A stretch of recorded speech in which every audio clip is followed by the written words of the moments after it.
Welcome back, guys. It is the final session of our virtual GoLocal missions conference. It's been a blast, Gabe. Have you had fun? I've had so much fun. I know, it's very odd. We're not getting to play the crazy games. We're not getting to, Coach Gabe hasn't made an appearance. Lil Bap hasn't rapped this year. But you know what? We've worked with what we got. Yeah. We've heard some incredible stories from incredible missionaries. And we're going to close it out with two. Now, we're going to start off tonight in Baltimore, Maryland, which, by the way, go Titans. We beat the Ravens in the playoffs, right? So we beat the Baltimore Ravens in the playoffs this year. But Charlie Brown is out at East Baltimore Graffiti Church in Baltimore, Maryland. And he's got an incredible story of just his heart for the city of Baltimore, his heart for the people in the inner cities of Baltimore. And Chase and Logan interview him, and he tells this incredible story of how he and his wife walked the streets of Baltimore finding where to plant this church. And they found a home, and they called it East Baltimore Graffiti Church. So let's kick it over to Logan, Chase, and Charlie Brown.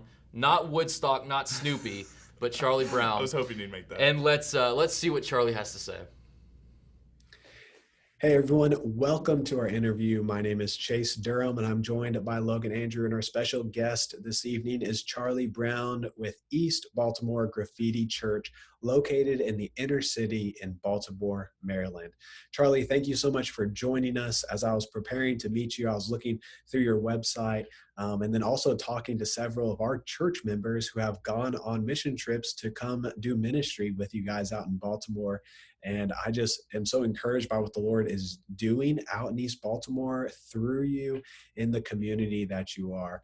But why don't we start this interview just by you sharing a little bit about yourself, your family, and then your call to plant East Graffiti Church.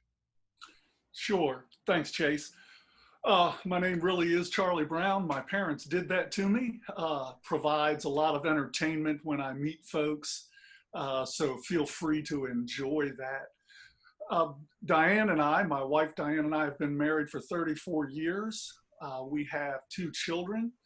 Anthony is 33 years old and his sister Melissa is 32. We have four grandchildren that we enjoy spoiling very much.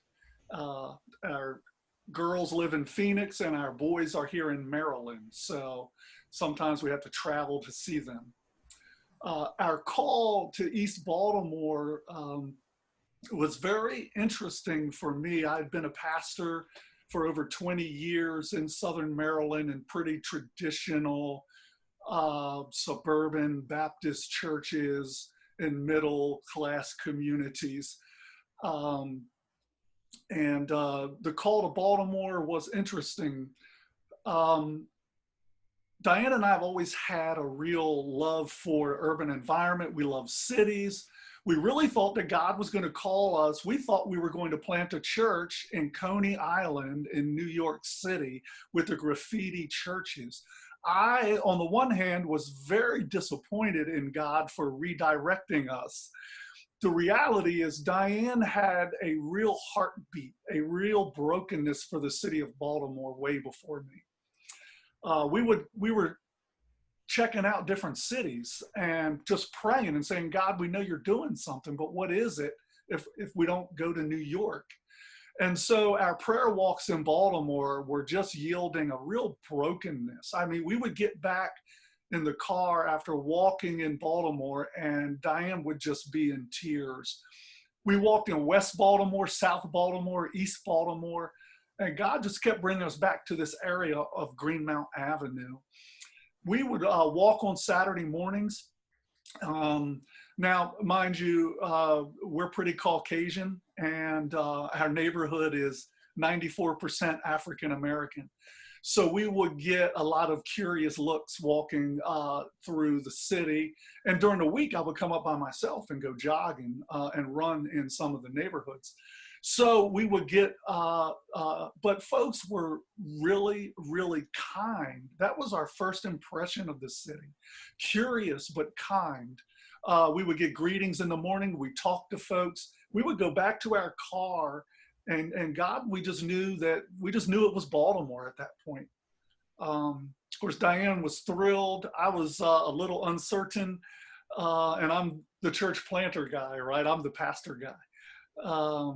So God just really used Diane in a powerful way to get us to Baltimore.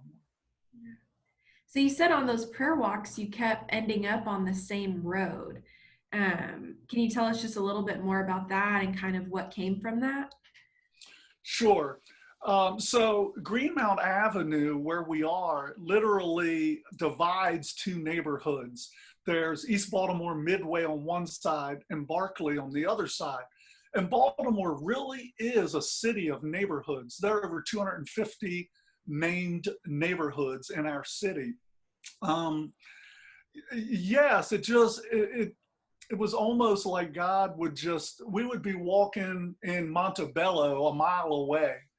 And sometimes we would just get lost. We weren't familiar with all the neighborhoods. And sometimes on purpose and sometimes by accident, we would just end up back on Greenmount Avenue. And Diane would say, gosh, I just feel drawn. I just feel God saying something or saying more when I'm here on Greenmount Avenue. And so sometimes on purpose and sometimes by accident, we would just wander through a neighborhood or two or three neighborhoods, and we would end up right back over here in Barclay or Midway. And I just think it was the way God, and some of it had to do with the people we would meet on our walks. They would just kind of touch our hearts. There are a lot of recovery clinics here.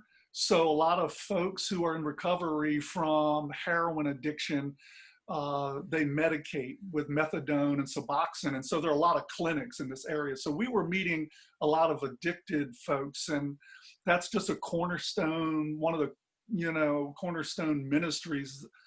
I share rather openly that your team who comes here knows this, that I am a person in recovery for over 32 years. And so I've lost, and students, this is real for our students who are going to be listening. I've lost a brother and a sister on the street, one to violence and one to an accidental overdose on heroin. So this is very real for our family. It's very personal. So we have Celebrate Recovery Ministry here, but I say all that because this neighborhood is where we were meeting a lot of folks, a lot of halfway houses, a lot of clinics in this part of the city. And so I think that was just part of the brokenness that God was working in us. Wow. So you said like throughout these walks, you've met just your community, this neighborhood, and you mentioned how just kind they were, but then also just a lot of the brokenness. So what's like the spiritual climate like? Is there a primary belief? Like, are there a lot of churches in these neighborhoods, or what do they believe for the most part? Sure. So this was very educational for me because I was led to believe one thing, and it was not, and this is the first time I've shared it this way, it was not accurate. In the city, it can be just like down in the Bible Belt. There are churches, there are neighborhoods where there are churches on every other corner. And some are preaching the gospel and loving on people. Some aren't preaching the gospel. But there's a lot of churches. There are a lot of small family type churches in the neighborhoods. Like a husband and wife might both be pastors of the church. There's a familiarity with Christianity throughout the city, and yet a common response that I will get is, yeah, pastor, I'm going to get myself together and then come to church, which almost leads to some underlying bad theology on works.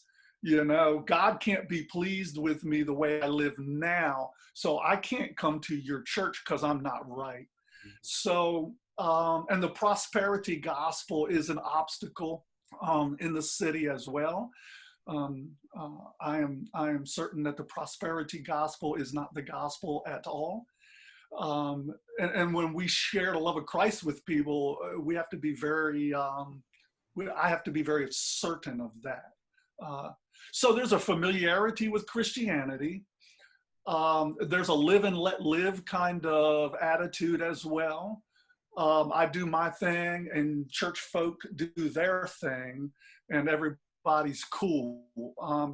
And then there's a sentiment in the younger community. Oh, wow, I just sounded old. There's a sentiment in the younger community.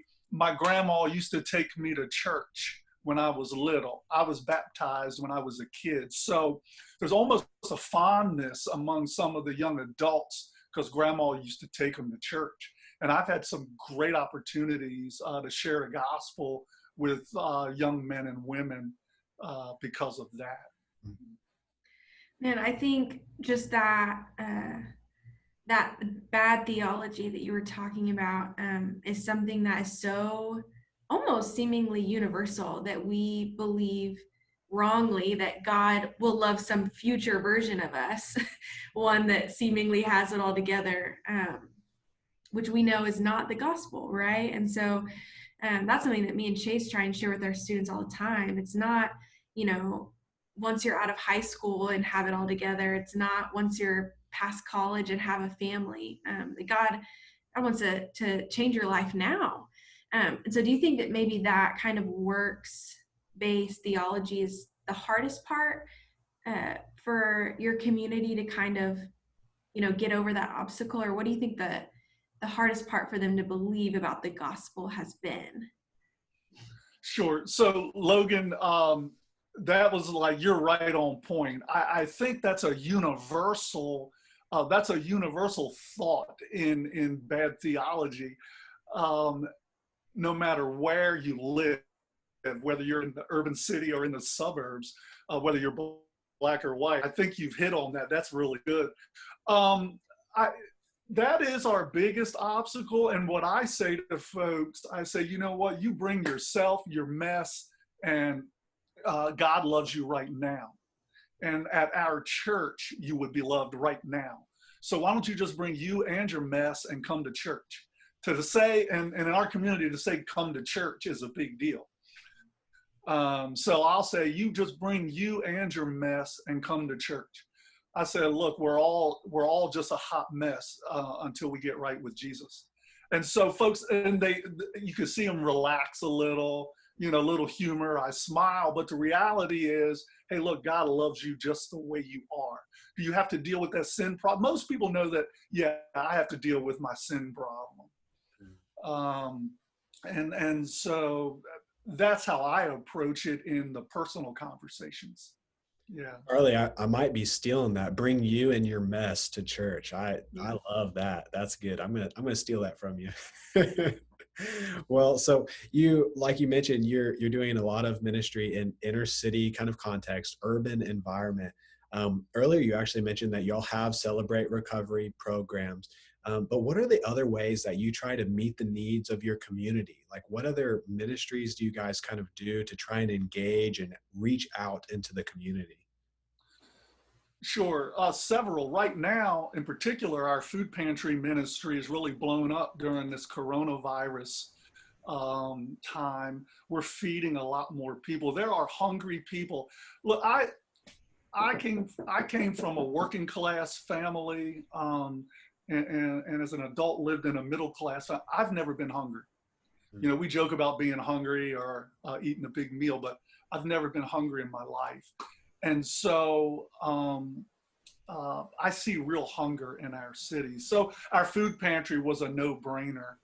And yet God has just really blessed and expanded that minute. Last week we served, I don't want to lie to you, we served over 400 meals, but then we also served 1,500 to 1,800 pounds of food, fruit, vegetables from Trader Joe's grocery stores.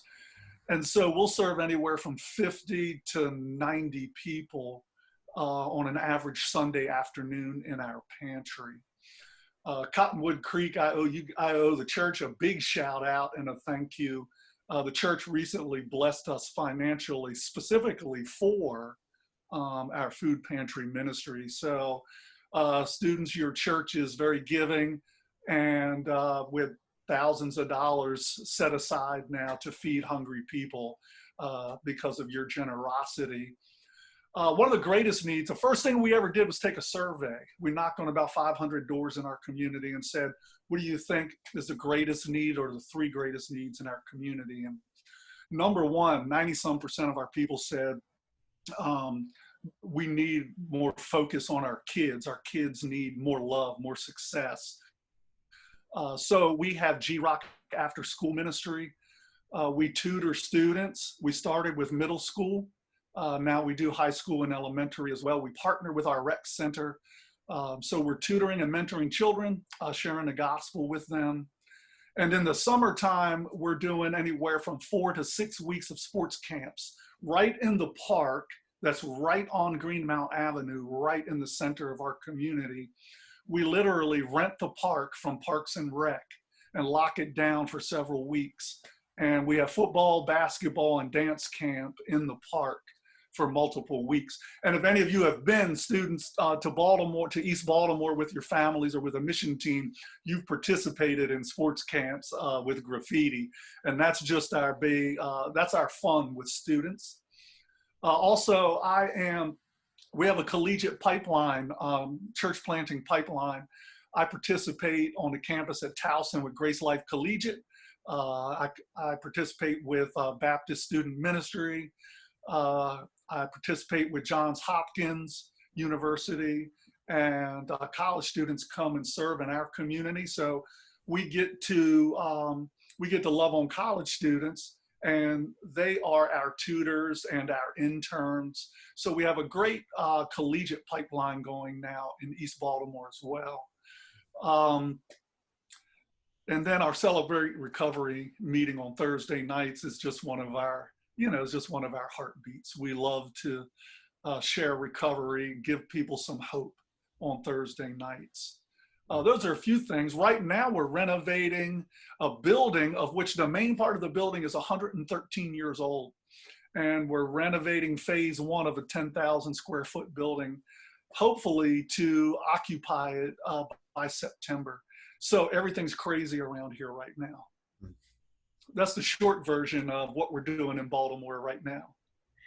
Man, I love that. I love just what a Christ-like approach to meeting the needs of your community, their specific needs, and then, that allowing you to then, meet their spiritual needs. Right. And so I'm just curious because me and Chase's focus is, meeting the needs of 6th through 12th grade students. And, it's so many different things, but just where you are in East Baltimore, what do you see the greatest needs being of your, 10 to 18-year-olds? Sure. This was a real learning curve for us. I was a student pastor for 15 years and in our communities, and I still love student ministry.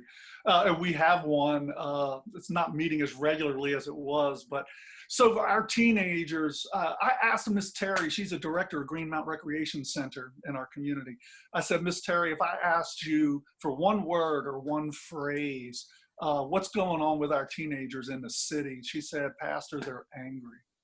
Our kids are angry. And I thought, oh, wow, that was deep, And so I said, okay, well, I need to know where to start. So thank you, Miss Terry. Miss Terry loves Jesus, and she has a real connection with kids in the community. So some of our kids are angry. Some of our kids have our teenagers, they have the universal teenage needs and teenage desires that everyone does, first date, looking forward to prom, hanging out with their friends, playing video games. But the violence in our city is very real. A lot of our kids, they don't expect to live. Some of them don't expect to live past 18 or 20 or 25. Life is unspoken a lot, but maybe not totally. But life is really, devalued in that way. Young Black men in our city are dying from violence at an alarming rate. So our teenagers have some very real fears. I've learned the longer I have the personal, the one-on-ones with our teenagers, there's a lot of curiosity and fear of white people and the white world. We've been here 5 years now, so our community, we have great relationships in the community, but some of our teenagers express a real fear. Some of our kids will travel and spend time with mission team families in North Carolina just to give them a different impact, a different view of life. We have a cool thing going on in North Carolina. And we tried to get a couple out to Texas 2 years ago with you guys. But so there's very real fear. And then there are some things, I try to be careful how I say this, that are like basic life for your kids or my own children, that are just unattainable for some of our kids unless they have some coaching. Things like getting your driver's license when you're 16 or 17 because of the cost, or just the documents that you need to do that. There's a certain amount of poverty in the city that makes life tougher for a lot of our kids. Most of my kids, and this is not the case for all African Americans, so please hear me, students. This is not the case for all African Americans. There's middle class and upper middle class African American life, just like there is for white folks. But in our community, most of my kids don't live with their mom and dad. Several of my kids are living in a home where the grandmom is the provider and raising kids. So most of my kids in my youth group that are middle and high school age don't live with their mom and dad. Many don't live with either of their birth parents. Wow. So with everything you're doing in the community, the sports camps, like it's encouraging to hear just that you're a pastor among your flock. Like you are with the sheep, you are looking for ways to feed the sheep. Do you, like off the top of your head, can you think of a story of just someone's life that's been transformed by the ministry you've been getting to do? Yes. Several. One of our ladies, Miss Desiree, she passed away a year and a half ago from her second bout with cancer. But she shared very openly that she regretted much of her life as a mom and as a person. She went to jail. Most of her adult life was spent in addiction. And Miss Desiree, about 5 years ago, surrendered her life to Christ. And with a walker and an oxygen tank, would drag herself up the steps of my house to come to Bible study. And I learned where every hospital in the city was because Miss Desiree had been to every hospital in the city, and I would go visit her.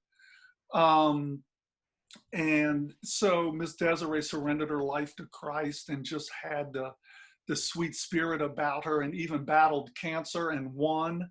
And then it came back, of course. And the great story is that I shared her testimony with her family at her funeral, that she is now spending eternity with Christ because she surrendered her life. Barry is in his 50s. Barry has known me almost ever since I've been here. And 3 months ago, one of the last public services we had, Barry came forward with tears in his eyes and said he wanted to be baptized and surrender his life to Christ. So a guy for 4 or 5 years, and he walks down the aisle and 4 years later and says, I want to surrender my life to Christ. I could tell you stories about some of our teenagers. Jesse just graduated from high school. His mom is on the streets, and he hasn't seen her since he was 7. And a year and a half ago, his father dropped dead of a massive heart attack. They lived right here in the neighborhood. Jesse's dad was well known in the community. And so Jesse's life, you would think, was shattered, but Jesse was part of our G-Rock after school ministry. Jesse is curious about and expressing some faith in Christ. But when Jesse, even through the loss of his mom, the death of his dad, living with his sisters, leaving the city and moving to the county, Jesse graduated from high school last week. Jaquan is a kid who, if you had asked me 5 years ago, I would have told you that I'd be visiting him with glass and telephones in between us.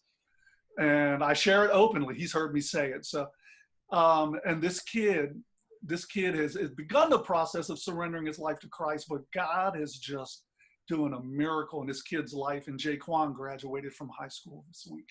I never thought this kid would even stay in school.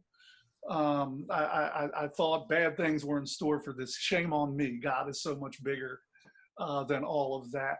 But we were just over at the house the other day, giving him a hug and asking him what he wanted most for graduation, so that we could celebrate that with him.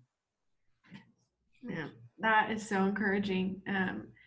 So often in ministry, God just does that. He does, what Scripture talks about, just the unimaginable, greater and bigger than we could ever think. And, he's just glorified through that. So, man, I love those testimonies. And I know, Charlie, that you and your wife, Diane, are ministering together in Baltimore, and just God is using your marriage and the giftings that both of you have to reach the people there.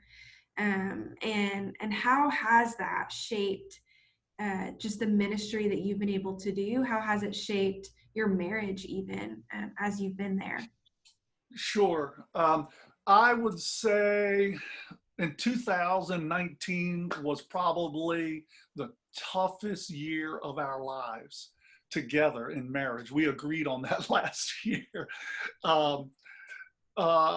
And students, life is an adventure. Sometimes life is tough. But even after being married for, over 30 years, life in the city was really hard last year for Diane and me. She's a full-time school teacher, and she's also a ministry leader at Graffiti, the food pantry ministry, and Celebrate Recovery are her heartbeat. But when she's with the kids, she's a big kid when she's with the teenagers. So, we are a team. When God led us into church planting, we both went through assessment. And I always share that Diane and I are North American Mission Board church planting missionaries. I could not do this without her. Not only does she provide an income for our family, but she is vital in several relationships and several ministries. She is vital to Graffiti Church. And early in February, I share this sometimes, students, just because it's real life. February 2019, I was carjacked in our city at gunpoint. And so that was alarming. And yet I'm safe. No one was hurt. No one was harmed. And so we were working through that last year. Diane's work takes her far from home, so she's gone 13, 14 hours a day. She made a lot of sacrifices for us to be church planters. She's smarter than me, so she's the organizational brain of much of what we do, and she's just wonderful with the kids. That's awesome, Charlie. Well, as we begin to kind of wrap up just our time together and interview, a big thing that I want to ask you is, what kind of just wisdom or encouragement that would you give to our students and our church body? Like maybe something that the Lord's been placing on your heart that you just really want to encourage our church family with. Sure.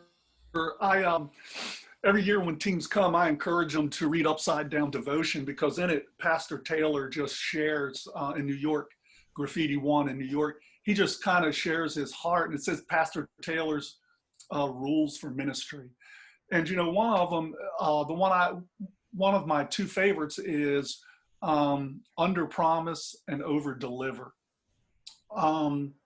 If you, and I would be so excited to hear that the youth ministry is serving in urban Dallas, in a community, but pick a community and be present.